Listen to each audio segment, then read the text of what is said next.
আসসালামু আলাইকুম। আসুন একটি সত্য ঘটনা শুনে আসি, তাহাজ্জুদ নামাজের আমল। এই নিয়ে বিস্তারিত কথা বলতেছেন শায়েখ আহমদুল্লাহ হুজুর।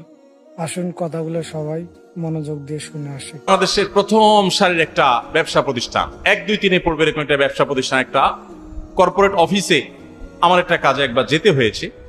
তো সেখানে এক ভদ্রলোকের সাথে দেখা, সে অফিসের বড় কর্মকর্তা। উনি আমাকে দেখে খুব আবেগ আপ্লুত হলেন এবং আমাকে একটা সময় ওনার অফিসে দাওয়াত করলেন, চা খাওয়ার জন্য গেলাম।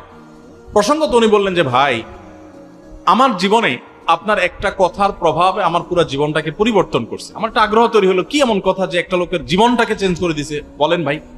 তখন লোকটা আমাকে বললেন যে, ভাই, আমার এমন একটা রোগ হয়েছে যে দেশ তো দেশের বাইরে বিভিন্ন চিকিৎসা আমার নেওয়া হয়েছে, বিভিন্ন হসপিটালে আমি ট্রিটমেন্ট নিয়েছি, কিন্তু আমার কোনো সমাধান হয় নাই, কোনো রোগ ভালো হয়নি। শেষ পর্যন্ত কোম্পানির চাকরি ছেড়ে গ্রামে চলে গেছি, জাস্ট মরার অপেক্ষা। কারণ আমার এ রোগ থেকে মুক্তির কোনো উপায় নাই, কষ্টের কোনো শেষ নাই, যে কোনো মুহূর্তে মৃত্যু আসবে, এটার জন্য অপেক্ষা করছি।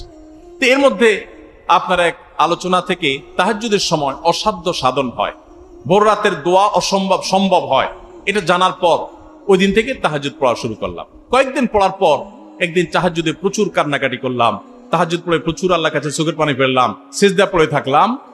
এরপর তাহাজ্জুদের নামাজ পড়ার পর সকাল থেকে আমার শরীর থেকে সেই রোগ যে উধাও হয়েছে, এখন আবার কোম্পানিতে ব্যাক করে আমি চেয়ারে বসে কাজ করছি।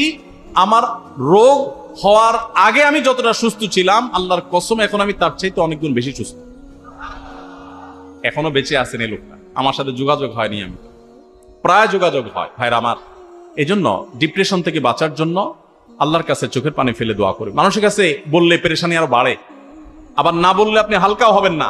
চোখের পানি ফেলে আল্লাহকে মন খুলে বলেন, একাকি কেউ যেন না শুনে, চিৎকার করে করে বলেন। এই যে রমজান আসছে, সারা বছর তাহাজ্জুদ পড়তে পারেন না, কিন্তু রমজানে তো আপনি সারি খেতে উঠেন। সারি খেতে উঠলে ওই টাইমে ভোর রাতে একটু আল্লাহর কাছে দোয়া করেন, এই টাইমে দোয়া কবুল হয়। আল্লাহ তাআলা আমাদের সবাইকে তৌফিক দান।